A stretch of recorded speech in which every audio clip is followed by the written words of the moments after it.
15 mars 2026, il est 18h45 lorsque dans le bureau présidentiel de l'Élysée, le combiné retombe sur son socle. Emmanuel Macron a le visage blême.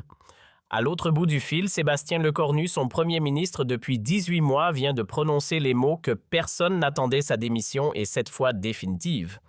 En l'espace de quelques minutes seulement, le chef de l'État bascule dans la pire tempête de son second quinquennat. Ce qu'il ne soupçonne pas encore, c'est que les 24 heures à venir vont mettre à nu sa dépendance vis-à-vis de Lecornu et muer une simple succession en effondrement complet. « Sébastien ne peut pas me faire ça », répète-t-il à mi-voix en faisant les 100 pas. Jusqu'à la dernière seconde, il s'est accroché à l'idée que cette démission n'était qu'un coup de bluff, une tactique pour arracher de meilleures conditions. Pourtant, la voix de Lecornu au téléphone ne laissait place à aucun doute. C'était bel et bien fini. Déjà. La nouvelle s'échappe vers les rédactions. BFM TV dégaine la première avec un flash spécial. Sébastien Lecornu remet sa démission à Emmanuel Macron. En quelques instants, l'information se propage partout, déclenchant une déflagration politique dans tout le pays. À l'Élysée, l'affolement est total. Alexis Kohler, secrétaire général de la présidence, convoque en catastrophe une cellule de crise. On a peut-être 48 heures avant que tout nous échappe, lance-t-il devant une dizaine de conseillers rassemblés dans le salon doré. Pendant ce temps, Macron, lui, ne lâchait plus son téléphone. Trouver un successeur, c'était une affaire d'heures, pas de jours, mais qui concrètement pouvait reprendre le flambeau de Lecornu. L'équation se révélait nettement plus épineuse qu'imaginée. « Passez-moi Édouard Philippe », ordonna-t-il à son secrétariat. L'ancien chef du gouvernement devenu maire du Havre s'imposait comme l'évidence un homme rodé, respecté, et capable d'embrasser un spectre bien plus large que la seule majorité présidentielle. 9h30. Philippe décroche enfin. « Emmanuel, j'ai su pour Sébastien. Vraiment dommage. »« Édouard, j'ai besoin de vous. C'est la France qui a besoin de vous, » implore Macron. Mais le verdict tombe sec. « Monsieur le Président, ma place reste au Havre. Je vous souhaite de dénicher la bonne personne, seulement ce ne sera pas moi. » Premier refus encaissé. Touché Macron rebondit pourtant aussitôt. « Bruno Le Maire, lance-t-il dans un sursaut. Le patron de Bercy avait pour lui l'expérience, le poids international, la stature d'un homme d'État. 20 heures. Le maire se trouvait alors à Bruxelles en plein conseil des ministres européens. Macron compose directement son numéro de portable. « Bruno, rentrez immédiatement, j'ai quelque chose à vous proposer. » Là encore, la douche froide. « Emmanuel, je vous reste fidèle, mais Matignon, ce n'est pas mon destin. Je tiens à mon poste à Bercy. » L'angoisse gagnait progressivement les murs de l'Élysée. Un conseiller, le visage défait, lâchait cette phrase qui résumait tout le drame en cours. Quand nos fidèles eux-mêmes nous tournent le dos, vers qui pouvons-nous encore nous tourner? À 20h30, le président changeait radicalement de stratégie et composait le numéro de Gérald Darmanin. Ce dernier locataire de la place Beauvau n'avait jamais caché son appétit pour l'hôtel de Matignon. La réponse semblait acquise d'avance. Le ministre se trouvait alors en pleine réunion avec les préfets dans la métropole lilloise lorsque retentit la sonnerie présidentielle. Sa réplique fut soigneusement calculée. « C'est un immense privilège, Monsieur le Président. Néanmoins, j'aurais besoin d'une journée entière pour peser cette responsabilité qui marque une existence tout entière. Ni acceptation, ni rejet, une zone grise insupportable pour Macron, qui voyait son autorité se déliter minute après minute sur les écrans. » Les éditions spéciales se succédaient sans relâche autour de cette tempête institutionnelle. Les bandeaux défilaient, l'épreuve suprême du quinquennat Macron, succédait à l'irremplaçable mission impossible. Penché sur son répertoire, le chef de l'État éliminait fébrilement les candidatures. Borne, le poids des échecs antérieurs, la disqualifiait. Attal, trop vert, trop tendre encore. Schiappa, politiquement intenable dans cette configuration. À 21h30, le téléphone sonnait à nouveau, cette fois en direction de François Bayrou, patron du MoDem et compagnon de route indéfectible depuis l'aventure de 2017. À la tête du Haut Commissariat au Plan, l'homme cumulait gravitas et bagages politiques. « François, votre pays vous appelle », plaidait le président. La réponse fusait courtoise mais inflexible. « Emmanuel, mon engagement à vos côtés est total, vous le savez. Pourtant, à mon âge, embrasser Matignon relèverait du calvaire. Et puis, comment expliquer cela aux Palois qui m'ont reconduit ?» Encore un échec. La pression devenait étouffante. Les aiguilles approchaient de 22 heures et le palais demeurait toujours sans solution viable. Alexis Kohler s'avançait alors prudent. Monsieur le Président, peut-être faut-il sortir des sentiers battus. Un visage moins partisan, un serviteur de l'État, un grand commis pourrait convenir. À 22h15, c'était au tour de Jean Castex de recevoir l'appel fatidique, l'ex-locataire de Matignon. Désormais, édile de Prades connaissait parfaitement les arcanes de la fonction. Jean, votre savoir-faire manque cruellement à la nation.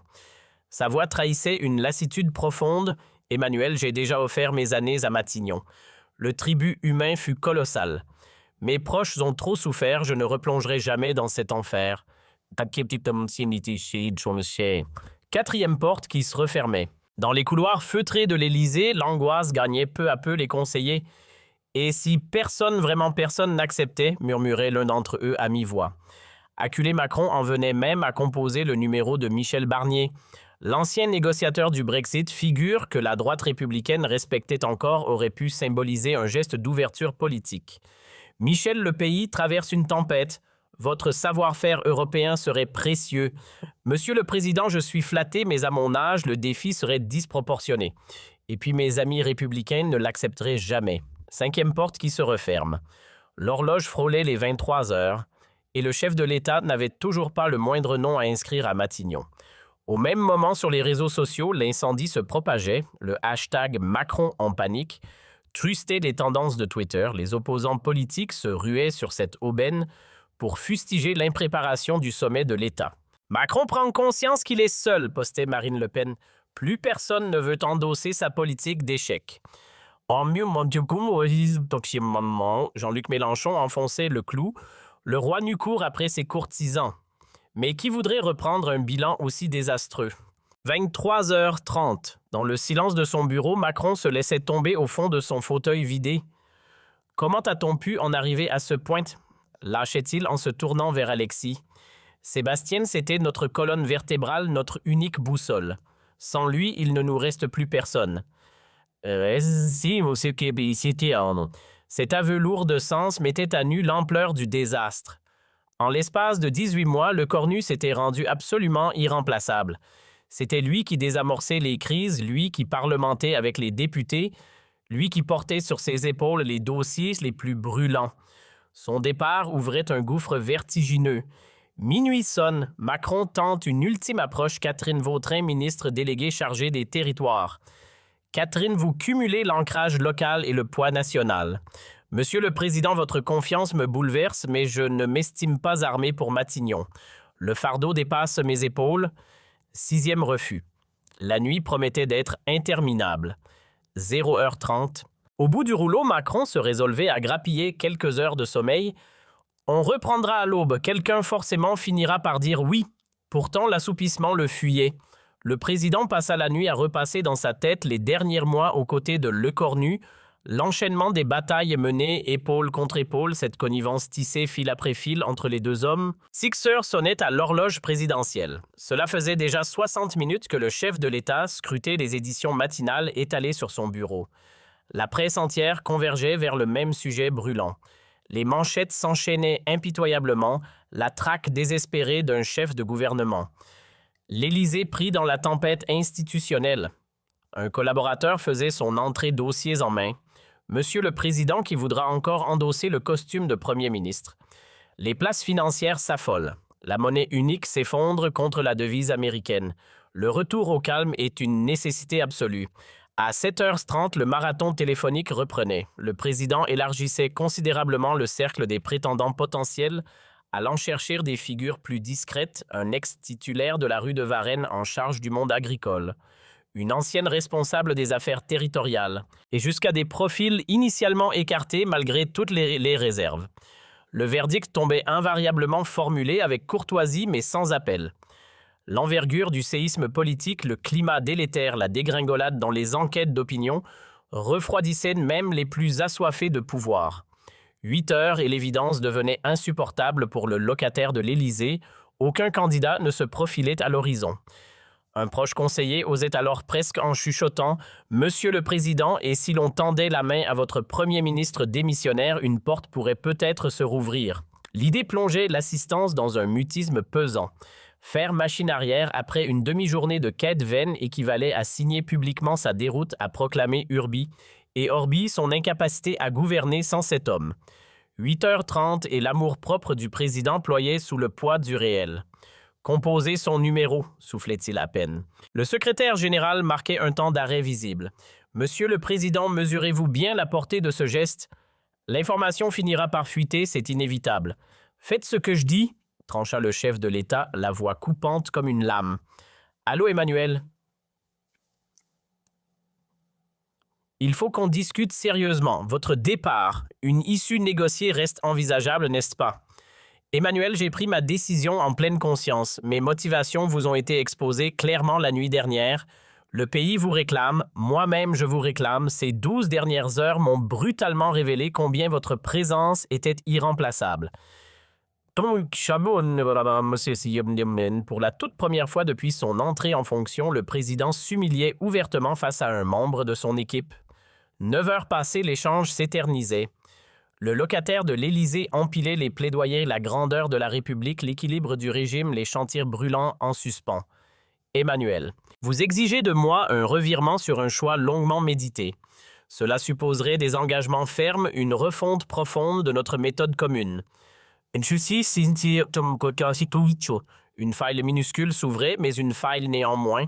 9h45 affichait la pendule.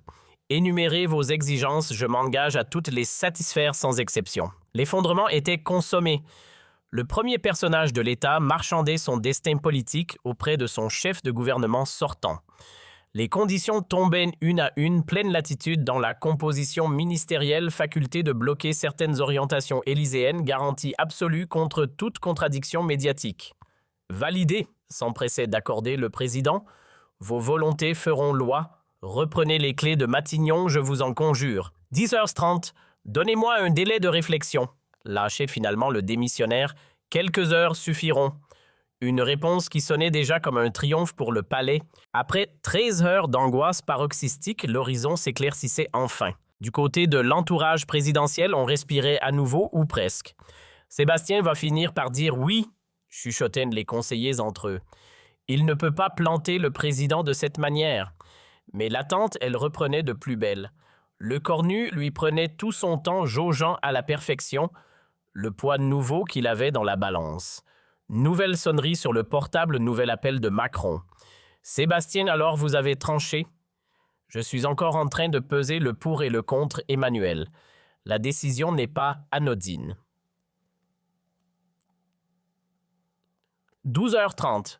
Les médias commençaient déjà à flairer un possible retour. Selon des sources concordantes à l'Élysée, des tractations seraient en cours, annonçait BFM TV. Troisième appel présidentiel de la journée. Sébastien, les marchés s'affolent, l'opposition pilonne. Il faut que vous reveniez sans tarder. Emmanuel, si j'accepte de revenir, ce sera à mes conditions. Plus jamais de désaveu en public. Plus jamais de décision prise sans mon avis. C'est entendu, Sébastien. Vous aurez ma pleine confiance. 13h30. Très bien, finissait par lâcher le cornu. Je retire ma démission, mais souvenez-vous bien de notre accord. L'annonce déclencha un tremblement de terre dans le paysage politique hexagonal. À peine 24 heures après avoir quitté Matignon Sébastien Lecornu, il faisait son grand retour comme Premier ministre. Communiqué officiel publié par l'Élysée, M. Sébastien Lecornu retire sa démission et reprend ses fonctions de Premier ministre de la République française. La nouvelle s'abattait comme une déflagration. Sur les réseaux, les commentaires explosaient en cascade. Macron a capitulé sur toute la ligne, s'esclaffaient les oppositions. Il aura fallu 24 heures pour qu'il comprenne qu'il est tout nu sans le cornu. 14h30. Conférence de presse improvisée dans la précipitation au palais. Emmanuel Macron, le visage clairement marqué par les heures qu'il venait de traverser, tentait tant bien que mal de justifier ce volte-face spectaculaire. Les circonstances ont évolué, bredouillait-il d'une voix qui manquait singulièrement d'assurance. Monsieur Lecornu a bien voulu poursuivre sa mission dans l'intérêt supérieur de la nation, mais les questions des journalistes ne lui faisaient aucun cadeau. Monsieur le Président, n'avez-vous pas été ouvertement humilié par votre propre Premier ministre? Comment expliquez-vous qu'aucune personnalité politique de premier plan n'ait accepté de prendre la relève de Monsieur Lecornu? La politique, voyez-vous, c'est l'art du possible. Nous avons retenu la meilleure issue pour la France. Sous les ors du palais Bourbon, la stupéfaction se lisait sur tous les visages des parlementaires. C'est la démonstration éclatante d'une fragilité présidentielle sans précédent, assénait un député issu des bancs de l'opposition. Notre chef d'État est désormais prisonnier de son propre Premier ministre. 15h30, la silhouette de Lecornu réapparaissait devant Matignon. Une nuée de caméras se pressait aux abords de l'hôtel de la rue de Varennes. Le revenant affichant un sourire serein et une décontraction calculée gratifiait la presse d'un signe de tête, mais refusait obstinément le moindre commentaire. Ce mutisme stratégique pesait plus lourd que 1000 tribunes. La preuve venait d'être administrée, il était l'élément sans lequel la machine s'enrayait. Une fois la porte de son bureau refermée, le Premier ministre accueillait les ovations de son équipe.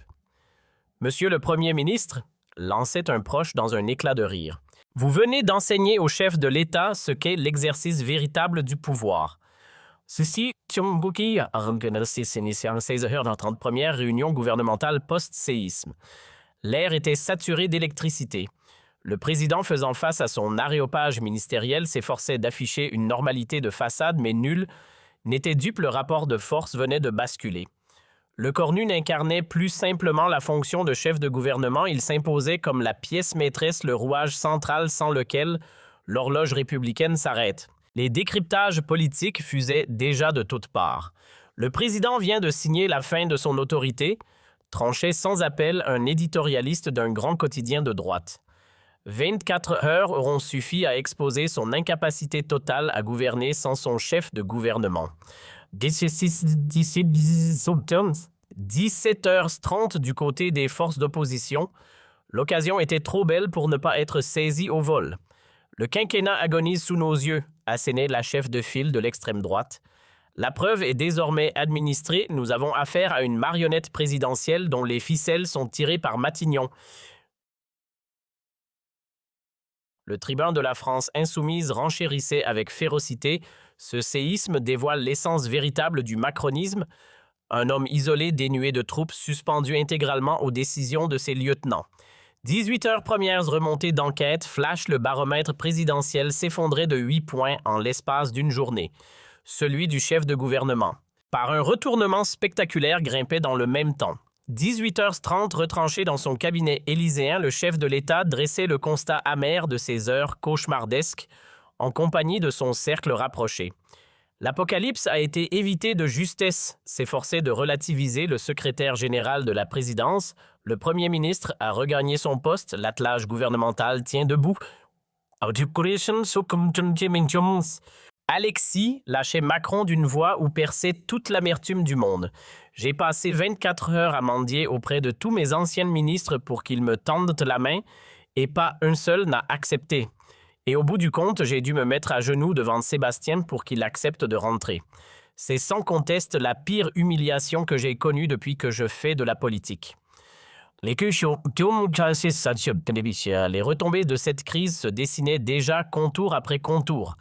Lecornu, désormais auréolé d'une position renforcée, annonçait dans la foulée plusieurs bouleversements dans l'architecture gouvernementale. À partir de maintenant, tranchait-il devant ses collaborateurs réunis, tout choix d'importance transitera par Matignon. L'Élysée sera tenu de nous consulter en amont de la moindre annonce d'envergure. C'était une révolution menée à bas bruit. Le Premier ministre venait de saisir dans les faits les commandes du gouvernement. 9h30. Emmanuel Macron prenait connaissance avec une amertume mal dissimulée des nouvelles règles du jeu qu'on lui imposait. Un appel de Lecornu tombe. « Emmanuel, j'ai vu passer votre intention d'annoncer demain la réforme des retraites. Il faudrait qu'on en parle ensemble d'abord. » Le président de la République en était réduit à solliciter l'autorisation de son propre Premier ministre. Dans les salles de rédaction, les journalistes décortiquaient cette nouvelle donne où les cartes venaient d'être redistribuées. Lecornu vient tout simplement de réussir un coup d'État constitutionnel, tranchait sans détour un spécialiste de nos institutions. 20h30. L'humiliation présidentielle atteignait son paroxysme absolu. En l'espace de 24 heures à peine, Emmanuel Macron avait basculé du statut de président omnipotent à celui d'otage politique pris au piège de son propre Premier ministre. Ce soir-là, alors qu'il s'apprêtait à se coucher, Macron prenait toute la mesure de sa déroute. Il avait voulu se débarrasser de Lecornu. Or, c'est précisément Lecornu qui, au final, s'était emparé de la barre. Les 24 heures qui avaient succédé à la démission de Lecornu resteraient gravées dans les livres d'histoire comme le moment où un président de la République s'est vu dépouillé de tout pouvoir réel, réduit à supplier son premier ministre d'accepter par charité de gouverner à ses côtés. 3 mois plus tard, l'onde de choc de cette crise continuait à imprégner la vie politique française. Emmanuel Macron n'avait toujours pas reconquis son autorité perdue. Sébastien Lecornu lui régnait en patron absolu, tranchant tout ce qui méritait de l'être. C'est Lecornu qui tient le gouvernail, Macron qui rame derrière, résumait sans pitié un député. Un semestre plus tard, à l'occasion d'un grand rendez-vous communautaire à Bruxelles, la fragilité du locataire de l'Élysée crevait les yeux de l'ensemble des participants. Le président français a perdu toute capacité décisionnelle, murmurait un chef d'État du continent à ses homologues. C'est désormais son chef de gouvernement qu'il faut chercher à rallier à sa cause. L'avilissement subi durant ces 24 heures fatidiques avait laissé des séquelles profondes chez Macron, propulsant simultanément Lecornu au rang d'homme fort des institutions et exposant en pleine lumière les fissures béantes de l'architecture politique hexagonale. Ce séisme demeurera l'un des épisodes les plus déterminants de la Ve République, l'instant précis où un chef de l'État prend conscience de son néant sans son Premier ministre et où ce dernier saisit qu'un refus prononcé au moment opportun lui ouvre les portes de tous les pouvoirs imaginables. Récit authentique d'une reddition présidentielle bouclée en une seule journée. 12 mois s'étaient écoulés depuis ce traumatisme et le président demeurait inconsolable face à cette blessure narcissique. Dans le cercle restreint de ses confidents, le chef de l'État livrait cet aveu déchirant. « Cette journée fatidique m'a infligé une vérité brutale. Sans mon Premier ministre, je ne pèse strictement rien. C'est l'enseignement le plus douloureux de tout mon parcours politique. » Cette confession à voix basse trahissait toute la profondeur de la blessure psychologique présidentielle. Celui qui s'était emparé de l'Élysée à seulement 39 printemps, celui qui avait pulvérisé tous les schémas politiques établis, prenait soudainement la mesure de sa vulnérabilité abyssale. En une seule nuit, 10 années lui sont tombées sur les épaules, rapportait un familier du palais. Ce séisme l'a brisé de l'intérieur. Cette démonstration publique de sa faiblesse continue de le hanter jour après jour. De fait, l'attitude du président avait subi une mutation radicale dans les semaines qui suivirent. L'homme jadis impétueux, jadis autoritaire à l'excès, s'astreignait désormais à requérir l'approbation de Matignon pour chaque arbitrage de quelque importance. La crainte de heurter son Premier ministre le tétanise, rapportait un membre du gouvernement. Le président vit dans la hantise viscérale qu'un nouveau cataclysme éclate. Avancer aux côtés de Lecornu revient à progresser sur un champ de mines. Cette configuration inédite chamboulait de fond en comble les codes ancestraux de la Ve République. Le Premier ministre n'évoluait plus dans l'ombre portée du président, il en était devenu l'égal, et même par bien des aspects le supérieur hiérarchique de fait. Lecornu gouverne, Macron suit la cadence, résumé avec une cruauté froide un député du camp opposé. Cette petite phrase qui avait fait Flores courait désormais dans tous les couloirs feutrés du pouvoir. Les répercussions internationales de cette crise n'étaient pas, elles, non plus à négliger. Lors du sommet du G7 organisé en Italie 6 mois après le séisme, les autres chefs d'État n'avaient pas manqué de pointer du doigt l'affaiblissement visible de Macron. Emmanuel paraît diminué comme amoindri, confiait Joe Biden en aparté à ses conseillers. Il regarde son téléphone toutes les 5 minutes sans doute pour quémander l'avis de son Premier ministre sur le moindre dossier. Angela Merkel elle-même, pourtant peu encline aux confidences, avait fait le même constat. Macron n'est plus le même homme qu'avant. Cette crise franco-française l'a marqué jusqu'au plus profond. Ces remarques venues de l'étranger démontraient que l'humiliation présidentielle avait largement franchi les frontières hexagonales. L'image de la France sur l'échiquier mondial en encaissait elle aussi le contre-coup. Lorsque le président d'un pays se retrouve à la merci de son propre Premier ministre, c'est la nation tout entière qui voit son influence s'effriter, décortiquait un diplomate européen sous couvert d'anonymat. Du côté de Sébastien Lecornu, cette crise avait fait éclore au grand jour un homme politique doté d'un sens tactique redoutable, presque chirurgical. En seulement 24 heures, il était parvenu à renverser de fond en comble le rapport de force qui le liait à l'Élysée. Sébastien a mené une partie d'échecs digne d'un grand maître, s'extasiait un ancien locataire de Matignon. Il a fait sentir à Macron qu'il lui était irremplaçable et il gouverne désormais avec une autorité que rares ont été ses prédécesseurs à pouvoir s'arroger. Cette autorité nouvellement acquise par Lecornu se traduisait dans les faits par une mainmise concrète sur la machine gouvernementale. La totalité des dossiers d'importance transitait dorénavant par Matignon. L'Élysée s'était mué en simple chambre d'enregistrement. C'est à Matignon que nous préparons et tranchons les arbitrages, ensuite nous les expédions à l'Élysée pour qu'on y appose le tampon, confiait un conseiller de Lecornu. Dans la pratique, la validation présidentielle n'est devenue qu'une formalité de pure forme. Ce renversement des fonctions constitutionnelles glaçait le sang des spécialistes du droit public. Nous sommes témoins d'un glissement préoccupant de notre régime, tirait la sonnette d'alarme un éminent juriste constitutionnel. Le chef de gouvernement endosse dans les faits le costume de véritable patron de l'exécutif. Pourtant, cette nouvelle donne épousait à merveille les ambitions du locataire de Matignon. Auréolé d'une légitimité fraîchement acquise, il déployait sa ligne politique sans plus subir le moindre frein élyséen. Le Premier ministre a parfaitement saisi la fragilité psychologique du président, décryptait un analyste politique chevronné. Il en tire parti pour piloter le pays selon ses propres convictions avec une marge de manœuvre absolument inédite. Cette latitude sans borne se déployait sur tous les fronts intérieurs, économiques, sociétals, diplomatiques. À Matignon, les arbitrages, à l'Élysée, les acquiescements. L'illustration la plus saisissante fut la refonte du système des retraites en septembre 2026. Le président plaidait pour un seuil à 65 ans.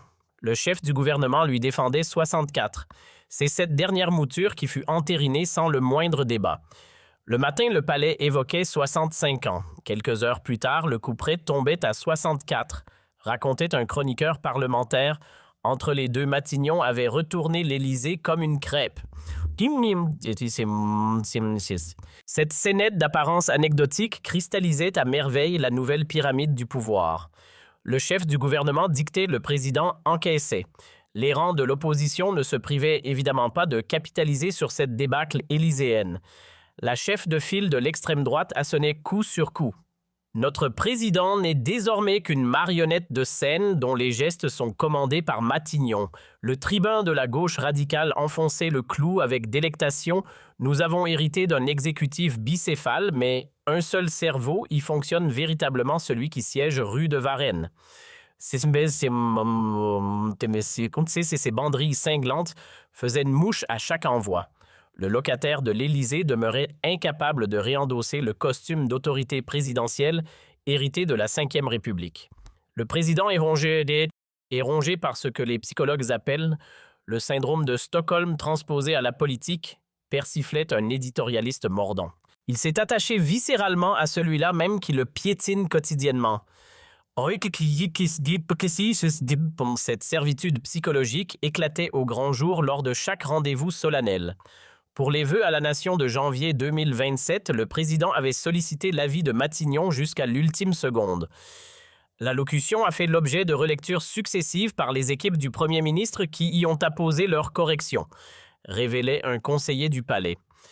Le président se refuse désormais à prendre la moindre parole publique sans l'imprimature de son chef de gouvernement.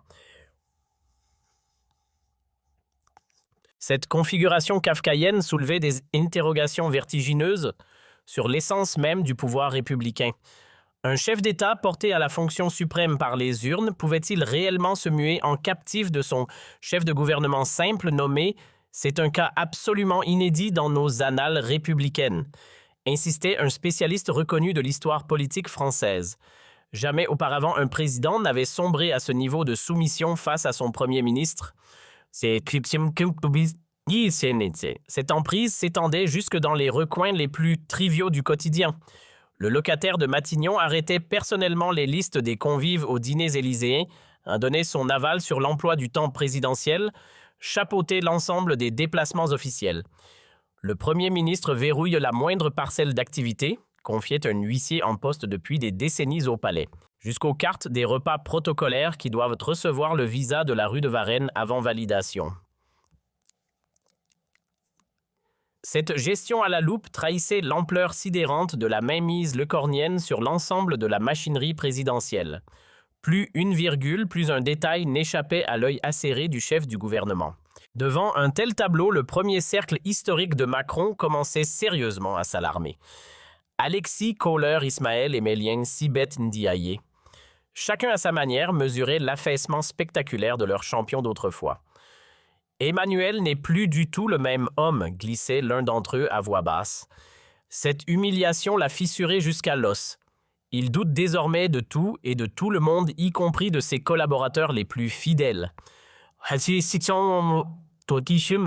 Cette défiance désormais étendue à 360 degrés finissait par paralyser totalement l'action venue du sommet de l'État. Macron tergiversait, hésitait, repoussait sans cesse les arbitrages les plus douloureux. Le président qui fonçait jadis tête baissée s'est mué en quelqu'un qui suranalyse tout, constatait un ministre dépité.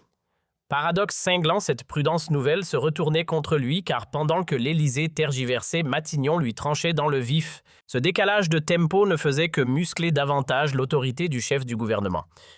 Sébastien a saisi que la politique, c'est avant tout l'art de la décision éclair, exposait l'un de ses conseillers.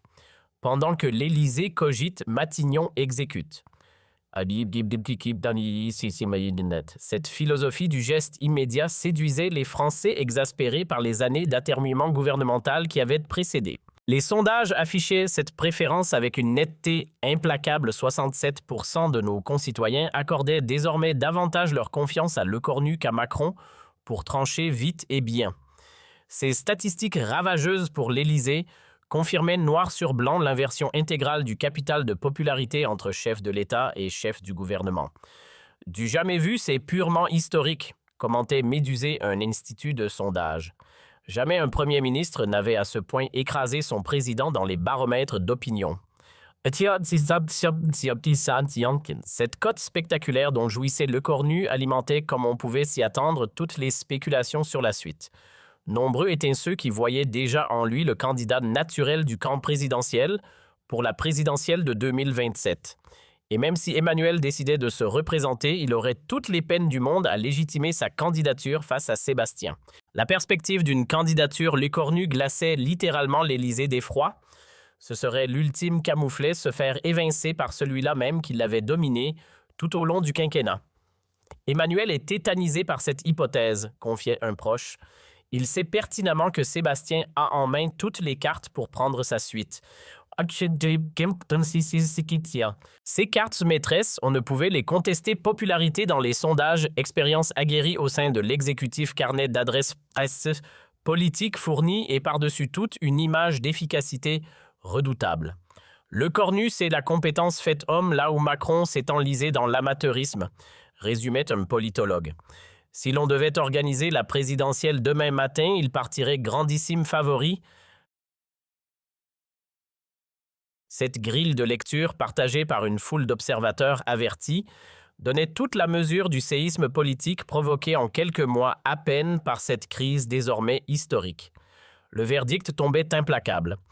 Emmanuel Macron avait été dépouillé de toute autorité véritable, Sébastien Lecornu régnait sans partage en maître, incontesté, et la Ve République traversait une expérimentation institutionnelle parfaitement inédite. Ces 24 heures ont littéralement changé la France, concluait sans détour un historien spécialiste du politique. Elles ont prouvé qu'un président peut être réduit à néant par son propre Premier ministre. L'histoire avec un grand H retiendra cette crise parmi les plus marquantes de la Ve République, l'instant où un président découvre qu'il n'est rien sans son Premier ministre, et où ce dernier réalise qu'il peut absolument tout décrocher à condition de savoir dire non au moment précis où il le faut. Le président avait nourri l'ambition de diriger seul aux commandes, il s'était découvert dirigé par la main d'un autre. Le chef du gouvernement avait endossé l'habit du serviteur dévoué, il avait fini par ceindre la couronne du véritable monarque. En l'espace d'une seule journée, les positions s'étaient retournées de façon irrévocable. Cette magistrale démonstration politique demeurera à jamais ancrée dans la mémoire collective. Dans une démocratie, le sceptre n'échoit pas nécessairement à celui que les urnes ont consacré, mais bien à celui qui possède l'art de s'en emparer au moment opportun. Pourtant, le récit était loin d'avoir livré tous ses secrets. 24 mois après le séisme, des pièces inédites du puzzle remontaient enfin à la surface. Au printemps 2028, un ex-collaborateur de Matignon faisait paraître un ouvrage explosif intitulé « Dans les coulisses obscures du pouvoir », mettant au jour le caractère prémédité de cette démission retentissante. Cette sortie de scène n'avait absolument rien d'improvisé, confessait l'auteur dans ses pages. Elle avait été soigneusement échafaudée pour mesurer l'addiction du chef de l'État envers nous et consolider durablement notre emprise. La déflagration médiatique fut à la hauteur de la révélation. L'instruction judiciaire mettait au jour des bandes sonores particulièrement accablantes. Au fil de ces échanges captés à l'insu des protagonistes, le chef du gouvernement déroulait son raisonnement glaçant. Le président présente une vraie fragilité mentale. En le poussant dans ses derniers retranchements, il finira inévitablement par plier. Ces mots prononcés froidement portaient le coup de grâce à la réputation du Premier ministre. Le grand public mettait soudain un visage sur un manipulateur au cynisme assumé, n'hésitant pas une seconde à détourner les institutions républicaines pour servir ses ambitions personnelles. Les baromètres de popularité du chef du gouvernement s'effondraient brutalement de 15 points, tandis que le président voyait remonter à son crédit une vague inattendue de sympathie populaire. Au mois de mai 2028, à l'issue d'un face-à-face électrique entre les deux hommes dans le bureau présidentiel, le Premier ministre déposait cette fois une démission définitive et sans retour possible. Celui qui prenait sa place incarnait aux yeux de tous la restauration des équilibres institutionnels traditionnels. Le chapitre des manœuvres tortueuses se refermait enfin. À l'heure où ces lignes sont écrites, 3 années se sont écoulées depuis ce séisme inscrit dans l'histoire. Et le constat se révèle tout en demi-teinte. Le chef de l'État a réussi à reconquérir le plein exercice de son autorité présidentielle, mais l'épreuve a laissé sur lui une cicatrice indélébile. Le président porte désormais un regard suspicieux sur l'ensemble de son entourage, rapportait un familier du palais. Il a appris à la dure que la trahison peut surgir des cercles les plus intimes de ses collaborateurs directs. De son côté, l'ex-premier ministre s'est volatilisé du paysage politique national. Réfugié dans sa terre natale normande, il fuit avec un soin presque obsessionnel le moindre micro tendu. L'ancien chef de gouvernement règle aujourd'hui une note salée pour ses agissements, analysait un observateur averti. Tout son capital politique s'est volatilisé. Cette saga restera dans les manuels comme l'archétype absolu d'une manipulation politique poussée jusqu'à ses derniers retranchements. Elle démontre comment un individu peut s'emparer du gouvernail d'une nation par la seule force du stratagème, mais aussi comment ce même stratagème peut finir par se retourner avec violence contre son auteur. La morale ne saurait être plus limpide dans une démocratie, la manœuvre peut décrocher des victoires éphémères, mais la vérité, tôt ou tard, reprend toujours ses droits souverains. Et lorsqu'elle ressurgit, elle emporte tout sur son passage tel un raz de marée. L'affaire qui opposa ces deux hommes occupera dans les chroniques politiques la place de l'illustration parfaite de cette loi inaltérable du jeu démocratique.